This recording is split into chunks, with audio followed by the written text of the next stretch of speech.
BJP ने CP Radhakrishnan को उपराष्ट्रपति चुनाव 2025 का उम्मीदवार बनाकर ओबीसी कार्ड और दक्षिण भारत दोनों पर दांव लगाया है। इस कदम से विपक्षी एकता और डीएमके की रणनीति पर बड़ा असर पड़ सकता है। ऐसा हम इसलिए कह रहे हैं क्योंकि बीजेपी ने सीपी राधाकृष्णन को उपराष्ट्रपति पद का उम्मीदवार बनाकर राजनीति की बिसात पर एक ऐसा तीर चलाया है जो कई निशाने साधता है और अंदाजा भी बिल्कुल अनूठा है। इस फैसले का सीधा संदेश है, पार्टी अब एक बार फिर गेम चेंजर बनने की तैयारी में है। वो कैसे, आइए बताते हैं। नमस्कार, आप देख रहे हैं न्यूज वॉच इंडिया। मैं आपके साथ रूपाली शर्मा। पहली बात यह कि राधा कृष्णन की उम्मीदवारी विपक्ष के भीतर नई खटास पैदा कर सकती है, जो हर बार की तरह देखने को मिलती है। इससे पहले भी राष्ट्रपति और उपराष्ट्रपति पदों के चुनाव में विपक्षी एकता बार बार दरकती रही है। प्रतिभा पाटिल से लेकर जगदीप धनखड़ तक कई मौकों पर नाम सामने आते ही कई दलों ने पाला बदला। किसी ने विचारधारा भुला दी तो किसी ने मौके का फायदा उठाया। उपराष्ट्रपति के लिए ये नाम डीएमके का मुश्किल इंतहाम बन सकता है, क्योंकि उम्मीदवार तमिलनाडु से है। यही वजह है कि तमिलनाडु की राजनीति में ये चुनाव खास मायने रखता है। डीएमके, जिसके पास 32 सांसद हैं, अब दुविधा में है। क्या अपने राज्य के उम्मीदवार का समर्थन किया जाए या दिल्ली की राजनीति के लिहाज से विरोध का रास्ता अपनाया जाए? डीएमके के भीतर ये सवाल है।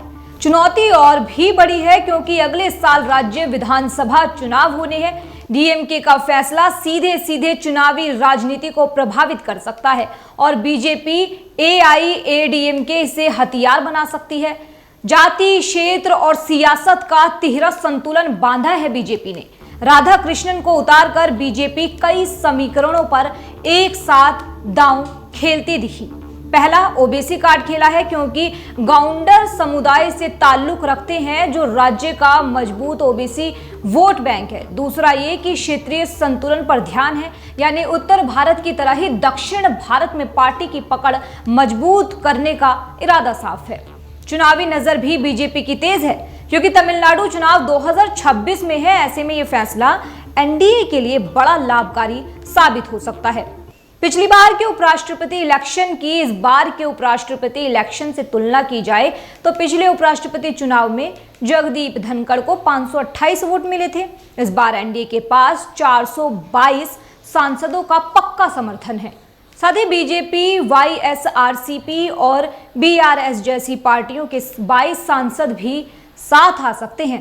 टीएमसी ने पिछली बार मतदान का बहिष्कार किया था, इस बार उनका रुख निर्णायक होगा। ऐसा लग रहा है कि एनडीए ने सीपी राधाकृष्णन को उपराष्ट्रपति उम्मीदवार बनाकर विपक्षी एकता की जड़ें हिला दी हैं। इंडिया ब्लॉक के कई दलों को उनकी उम्मीदवारी अच्छी लगी और ऐसे में विपक्ष के कई दल और सांसद भी इस चुनाव में एनडीए प्रत्याशी का समर्थन कर सकते हैं। इतिहास भी गवाह है कि राष्ट्रपति और उपराष्ट्रपति के चुनाव में विपक्षी सांसदों को एकजुट बनाए रखना आखिरकार टेढ़ी खीर साबित होती रही है। कुल मिलाकर कहें तो प्रधानमंत्री नरेंद्र मोदी की अगुवाई में सत्ताधारी एनडीए ने कांग्रेस की अगुवाई वाले विपक्ष को उपराष्ट्रपति चुनाव से पहले ही राजनीतिक शिकस्त दे दी है। जेपी नड्डा ने उम्मीदवार के चुनाव पर क्या कहा है, सुनिए। हमारे एनडीए के साथियों के साथ भी चर्चा गहन रूप से हुई और गहन रूप से चर्चा होने के बाद आज हम यहाँ पर आपको खुशी से ये बताना चाहते हैं और ये खुशखबरी देना चाहते हैं कि संसदीय बोर्ड की बैठक में जिसका नेतृत्व हमारे प्रधानमंत्री नरेंद्र मोदी जी की उपस्थिति में हुआ, उनके नेतृत्व में ये बैठक हुई। सभी पहलुओं पर चर्चा हुई और नामों पर विस्तृत रूप से जो पार्टी में एक्सरसाइज हुई थी, उन सारे एक्सरसाइज के बारे में डेलिब्रेशन हुआ। सभी के साथ चर्चा हुई, सुझाव मांगे गए और उसके बाद फिर ये तय हुआ कि हमारे उपराष्ट्रपति के प्रत्याशी के रूप में हमारे महाराष्ट्र के राज्यपाल श्री सीपी राधाकृष्णन जी, चंद्रपुरम पुन्नासामी राधाकृष्णन जी, उनको हम एनडीए का प्रत्याशी बनाएंगे और वो एनडीए के प्रत्याशी के रूप में रहेंगे। खैर एक पहलू ये भी है कि बीजेपी ने बार बार ये संकेत दिया है कि अब संवैधानिक पदों पर वही नेता पहुंचेंगे जो संगठन और संघ की विचारधारा से जुड़े रहे हों, और राधा कृष्णन इस नीति का चेहरा है। संघ के पुराने सिपाही और जमीनी राजनीति से जुड़े कार्यकर्ता हैं राधा कृष्णन, और अभी महाराष्ट्र के राज्यपाल हैं।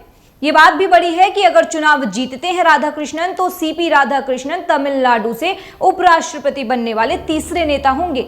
ऐसे में डीएमके के लिए ये फैसला आसान नहीं है।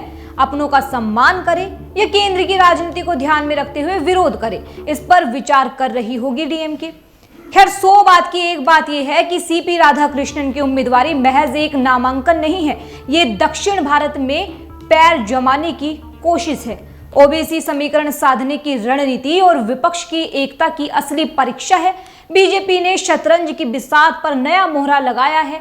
अब देखना यह है कि विपक्ष किस तरह चाल चलता है। इस मुद्दे पर आपकी क्या कुछ राय है, कमेंट सेक्शन में बताइएगा। देश दुनिया की बड़ी खबरों के लिए देखते रहिए न्यूज़ वॉच इंडिया। नमस्कार।